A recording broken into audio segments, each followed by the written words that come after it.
이게 매주 하지만 매주 좀 부끄럽습니다. 함께 인사해 보실까요? 사랑합니다, 사랑합니다, 사랑합니다. 네, 안 부끄러워하시네요. 네.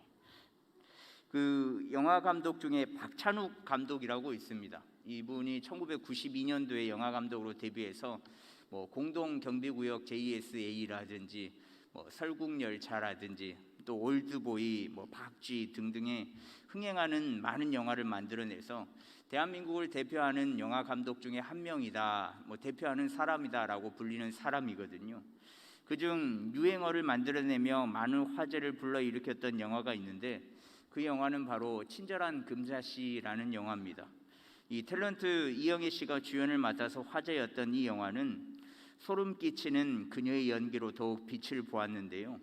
이 친절한 금자씨를 아마 보신 분들도 있겠지만 대략적인 줄거리가 이렇습니다.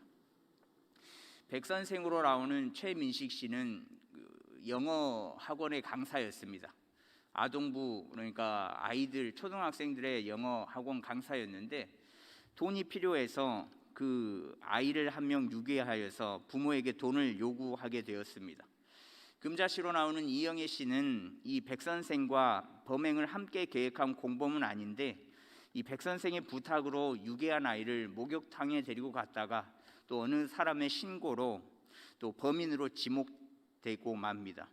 근데 범인으로 지목돼서 본인이 범인이 아니다라고 이야기를 하고 싶었지만 백선생은 이제 막 태어난 이 금자씨의 아이를 죽일 것이다 라고 협박하여서 금자씨가 모든 죄를 내가 했다, 내가 저질렀다 라고 단독 범행으로 인정하고 교도소에 들어가게 됩니다. 그래서 그 수감 생활 중에 친절한 금자씨라는 별명을 들을 정도로 모든 이들에게 친절하게 대하고 또 수감 생활을 그렇게 솔선수범하며 살아가는데요. 반대로의 모습으로 악하게 대하는 사람들에게는 예를 들면 화장실을 청소하는 락스를 매끼 밥에 섞어가지고 수년간 이렇게 피를 말리게끔 하다 결국 죽이는 모습도 보여주는데, 그래서 친절한 금자씨의 반대의 모습으로 마녀라는 별명도 얻었던 금자씨입니다. 여튼 13년 반의 복역을 끝내고 이제 백선생을 찾아가서 그동안 자신이 수감했던 생활 그리고 또 아이를 협박했던 모든 것에 대해서 복수를 하는 내용을 그리는 영화가 친절한 금자씨이거든요. 영화 중에 한 장면, 이 장면으로 친절한 금자씨가 더욱 인기몰이를 했는데 한번 보시죠.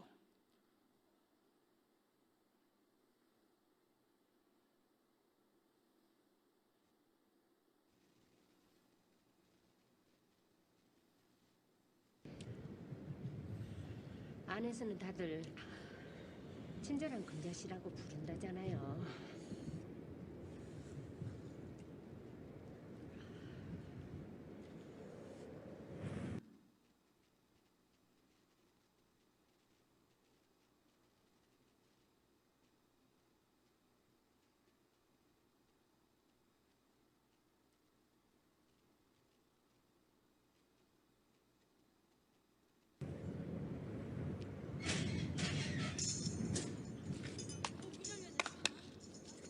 둘, 셋, 넷.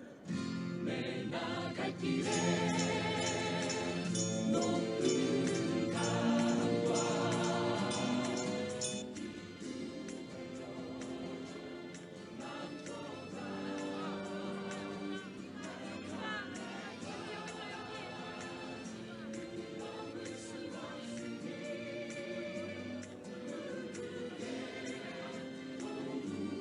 있을까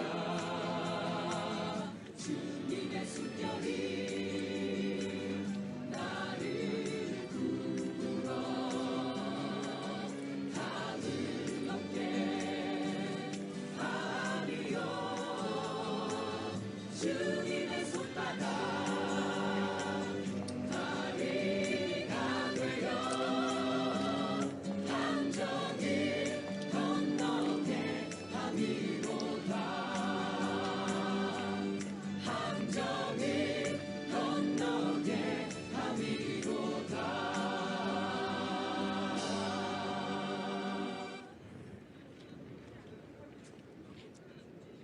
줬잖아요, 겨우로.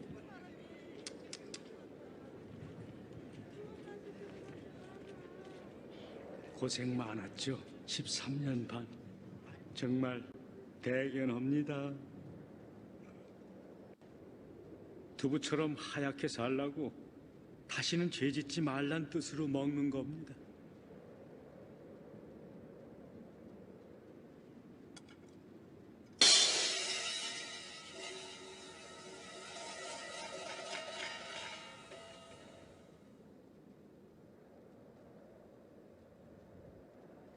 너나 잘하세요.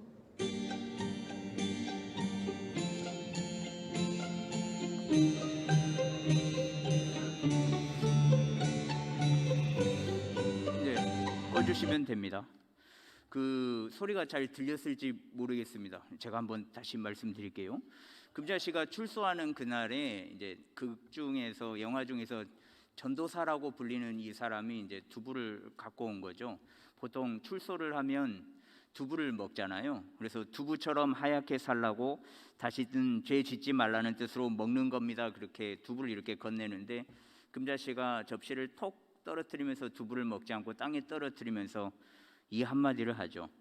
너나 잘하세요 라고 이 한마디를 하는데, 이 한마디가 굉장히 큰 인기몰이를 했거든요. 그래서 누군가가 막 야 너 그거 아니지, 당시에요 2005년에요 너 그거 아니지 막 이야기하면 너나 잘하세요 막 이렇게 유행어처럼 뭐 이야기를 했던 적이 있었는데요. 네, 한번 생각을 해보십시오. 우리가 예수를 믿지 않는 사람에게 가가지고 야 죄 짓지 말고 살아야지, 예수님 믿고 바르게 살아야지, 너 왜 그렇게 사냐라고 이야기를 한다면 그들이 우리에게 무슨 대답을 하겠습니까? 제 생각에는 이건 오해하지 마십시오. 제 생각입니다. 제가 막 제 친구들에게, 제 친하게 지내는 친구들이 7명이 있는데 다 예수님 안 믿거든요. 근데 그 친구들에게 가가지고 야 똑바로 살아, 야 인생 그렇게 사는 거 아니다 그러면 제 친구들이 이렇게 대답할 것 같습니다. 너나 잘하세요. 근데 이 누군가의 삶을 보고 비방하고 정죄하는 일이 옳은 일이겠습니까? 근데 이 세상의 풍토는 점점 시간이 지날수록 날로 비방하는 모습을 많이 보이거든요. 누군가를 많이 깎아내리고 또 누군가를 겨냥해서 마녀 사냥이라고 불리는 이목을 집중시켜서 그렇게 상처를 많이 주기도 합니다. 왜 이런 세상이 되었고 또 왜 점점 더 그런 세상이 되어가는 것일까? 왜 서로가 서로를 물어뜯고 깎아내리고 죽이려고만 하는 세상이 되었을까? 야고보서의 말씀으로 해석해 본다면 이런 모습은 우리의 욕심과 정욕에서부터 시작되었음을 알 수 있습니다. 전에 보셨는데 4장 1절 말씀에 보시면 너희 중에 다툼이 어디로부터 나느냐, 너희 지체 중에서 싸우는 정욕으로부터 나는 것이 아니냐라고 말씀하는데요. 자기만을 생각하는 이기심으로 인해서 생겨나는 것들입니다. 그러나 이런 비방과 또 남을 비판하는 것은 아무 쓸모가 없는 모습이거든요. 사실 우리는 남을 비방할 자격조차가 없습니다. 남을 판단할 이유조차가 없습니다. 왜냐하면 오직 판단하시는 분은 예수 그리스도이시기 때문에 그렇습니다. 오늘 말씀 4장 11절 상반절에 보시면요, 형제들아 서로 비방하지 말라. 형제를 비방하는 자나 형제를 판단하는 자는 곧 율법을 비방하고 율법을 판단하는 것이라 라고 말씀하고 있는데, 이 야고보 사도는 특히 성도들끼리 비방하고 판단하는 것을 금지하라 라고 명령을 하고 있거든요. 그것은 율법을 비방하고 심판하는 행위이기 때문에 명령하고 있습니다. 야고보서 2장 8절에 보시면 너희가 만일 성경에 기록된 대로 내 이웃 사랑하기를 내 몸과 같이 하라 하신 최고의 법을 지키면 잘하는 것이거니와 라고 말씀하고 있는데, 성경에서 말하는 율법은 사랑의 계명으로 요약되기 때문에 비방하고 판단하고 정죄하는 모든 모습은 이 율법을 심판하는 행위거든요. 더불어서 형제간에 비방하고 판단하는 것은 또 하나님의 자리에 서려는 것과 같다라는 것을 알 수 있습니다. 11절 하반절에 보시면 내가 만일 율법을 판단하면 율법의 준행자가 아니요 재판관이로다라고 말씀하는데요. 율법을 판단하면 율법을 지켜야 하는 준행자가 아니라 율법을 판단하는 재판관, 즉 하나님이다라는 것을 의미하는데, 그렇게 판단하는 사람을 하나님이다라고 보고 있습니다. 재판관을 의미하는 원어가 사람에게도 쓰이기도 하지만 이 본문에서는 절대적으로 오류가 없으시고 궁극적인 재판관이 되시는 하나님을 가리킬 때 쓰는 단어로 나와 있거든요. 그러니까 오직 하나님만 가능한 율법의 재판자의 자리에 앉을 수 있다라는 거죠. 혹은 사람이 그 자리에 앉으려 한다거나 혹 사람을 올려놓는 자는 그 모습 자체가 하나님과 대등해지려는 모습, 하나님과 동등해지려는 모습이다라고 말하고 있다라는 겁니다. 즉 하나님의 말씀으로 타인을 정죄하고 판단하면 야, 내가 하나님이다라고 하는 것과 같다라는 거죠.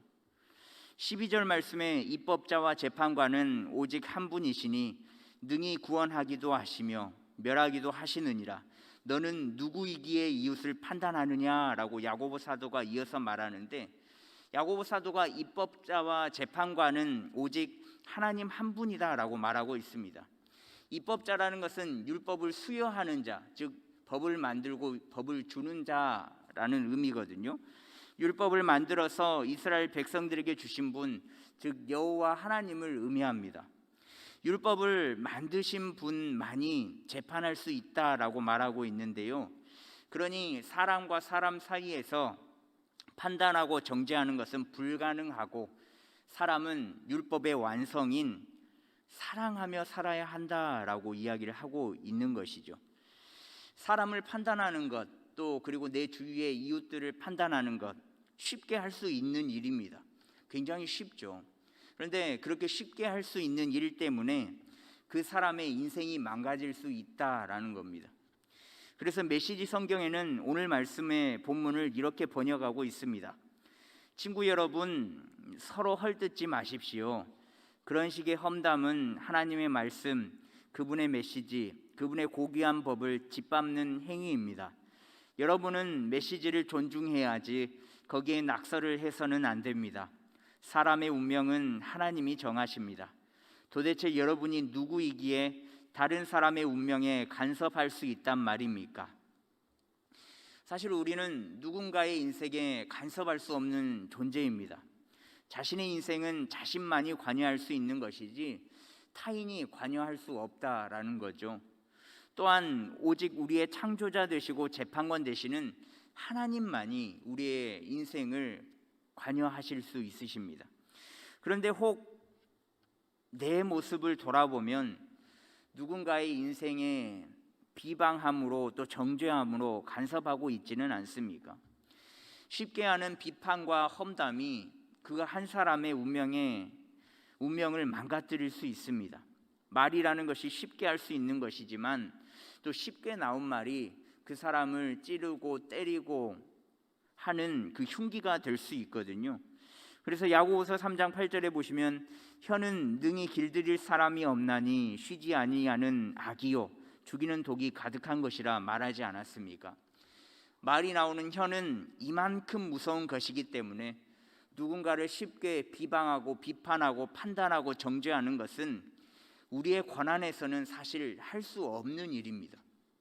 오직 재판관이신 하나님께서 의의 심판대에 세우시고 판단하실 수 있다라고 오늘 말씀에서는 강조하고 명령하고 있는 것이죠. 여러분들도 잘 아는 사람일 겁니다. 신창원 씨를 아마 아실 거예요. 그가 대단한 탈옥수였지 않았습니까? 근데 그가 탈옥기를 나타낸 신창원 907일의 고백이라는 책을 냈었는데, 이 책에는 이런 문구가 있습니다. 지금 나를 잡으려고 군대까지 동원하고 엄청나게 돈을 쓰는데 나 같은 놈이 태어나지 않는 방법이 있다. 내가 초등학교 때 선생님이 너 착한 놈이다 하고 머리 한 번만 쓸어 주었으면 여기까지 안 왔을 것이다. 그런데 5학년 때 선생님이 야 이 자식아 돈 안 가져왔는데 뭐하러 학교를 와? 빨리 꺼져라고 소리쳤는데 그때부터 마음속에 악마가 생겼다라는 문구가 신창원 씨가 쓴 책 안에 들어 있습니다. 이 일이 있은 후로, 그러니까 초등학교 5학년 때 그 선생님께 들었던 이 일이 있은 후로 그가 학교를 그만두고 절도, 강도, 또 살인, 동조죄 등등 수감 생활을 하다가 감옥을 타러 가여 2년여 만에 붙잡혔거든요. 그러니까 그의 인생은 한 사람의 비판으로, 한 사람의 쉽게 말한 그 말 한마디에 산산조각이 나버린 겁니다. 선생님께서 사랑이 가득 담긴 눈으로 머리 한 번만 쓰다듬어 줬더라면, 그리고 그 가정 사정을 알고 힘들었겠구나라고 공감해 주었더라면 그는 탈옥수 신창원이 되지 않았을 겁니다. 누군가를 비방하고 정죄하는 일로 우리 또한 신창원의 모습을 만들어낼 수도 있다라는 겁니다. 그러나 우리는 너무나 쉽게 비방하고 정죄하는 모습을 많이 가지고 있더라고요. 저도 동의를 합니다. 이렇게 아침에 교회로 나오면서 오늘은 그런 생각조차 안 하면서 가야지. 그런데 지하주차장을 나오는 그 순간부터 저 사람 운전을 왜, 교회에 오는 그 짧은 1, 2분 사이에 운전만 하더라도 수많은 사람들을 정죄하는 모습을 보이더라고요. 그래서 설교하는 저도 또 함께 예배드리는 모든 이들도 나는 아니겠지라는 생각은 버려야만 하겠습니다. 우리가 반드시 기억을 해야 합니다. 너무나도 쉽게 비방하고 정죄하고 있다라는 것을요. 우리는 하나님 앞에서 하나님과 동등한 재판관이 아니라 율법을 지키는 백성이다라는 것을 반드시 기억해야만 하겠습니다. 그래서 우리 주님께서도 마태복음과 누가복음에 비판에 대해서 이렇게 말씀하시지 않았습니까? 비판을 받지 아니하려거든 비판하지 말라. 어찌하여 형제의 눈 속에 있는 티는 보고 내 눈 속에 있는 들보는 깨닫지 못하느냐라고 말씀하는데, 남을 매정하게 정죄하고 자기만 옳은 듯이 남에게 이런저런 수정을 가하려고 하는 처사가 가장 많이 일어나는 곳이 어딘 줄 아십니까? 바로 종교적 열정이 있는 집단에게서 가장 많이 발견이 된답니다. 예수님을 믿든 부처를 믿든 알라를 믿든 여러 가지 신을 믿든 간에 종교적 열정이 가득한 곳에는 이런 일들이 비일비재하게 일어난다라는 거죠. 내 기준과 판단에 따라서 누구는 믿음이 작고 누구는 믿음이 크고 누구는 바른 모습이네, 누구는 틀린 모습이네, 너는 이렇고 나는 이렇고, 나는 맞고 너는 틀리고, 그런 모습들이 종교적 열정이 있는 집단에게서 가장 많이 발견된답니다. 그러나 예수님을 믿는 우리에게는 이런 일들이 일어나지 않았으면 좋겠습니다. 말씀에 비추어 볼 때 물론 잘못된 것은 잘못되었다라고 말을 할 수 있겠지만 자기 자신의 그 신앙의 척도가 중심이 되어서 남을 판단할 수는 없다라는 거죠. 물론 틀릴 수 있고 다를 수 있죠. 근데 오직 나만 정답이 되어서 남을 정죄할 수는 없다라는 겁니다.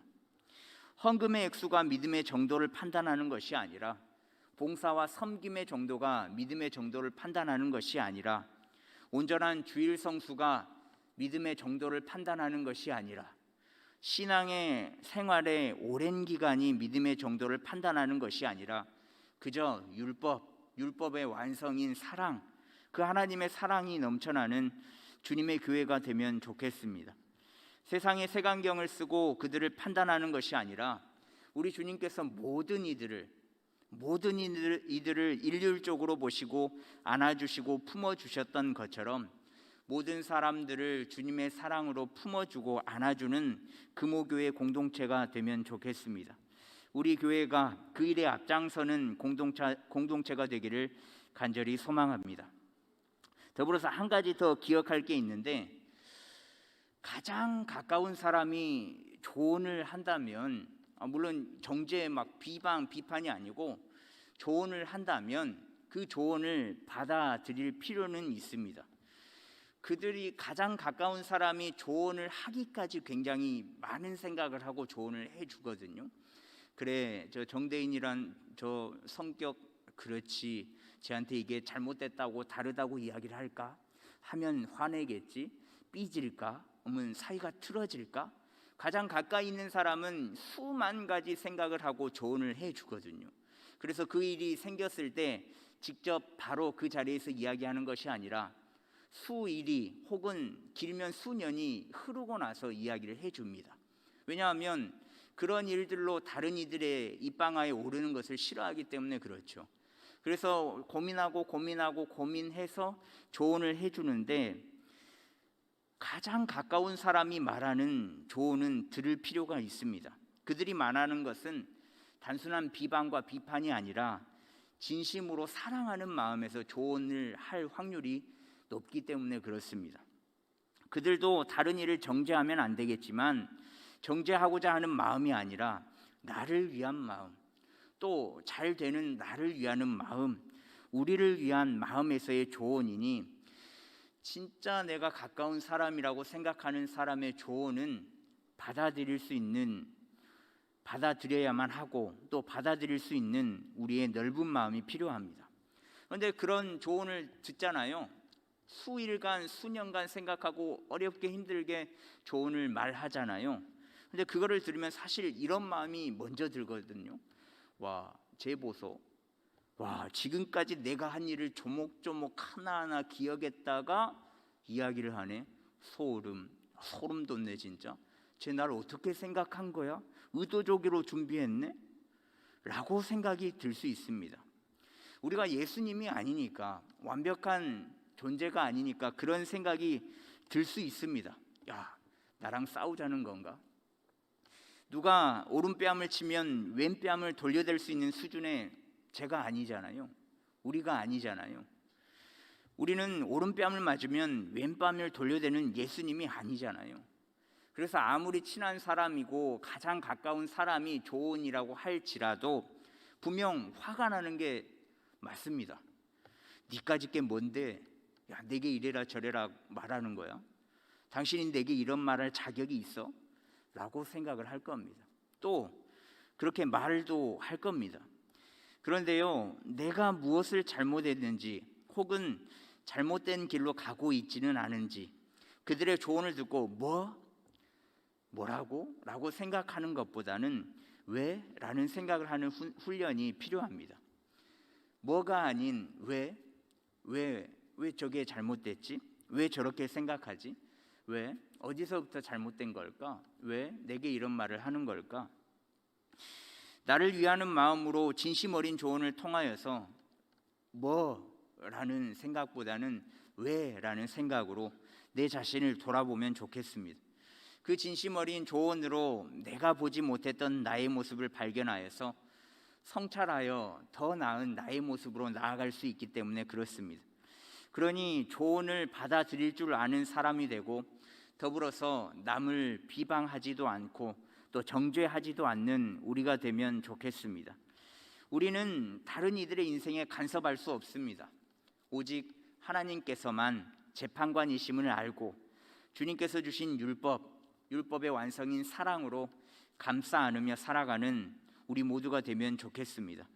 또 누군가가 조언을 해준다면 비방의 말로 듣지 않고 진심 어린 조언으로 듣기를 원합니다.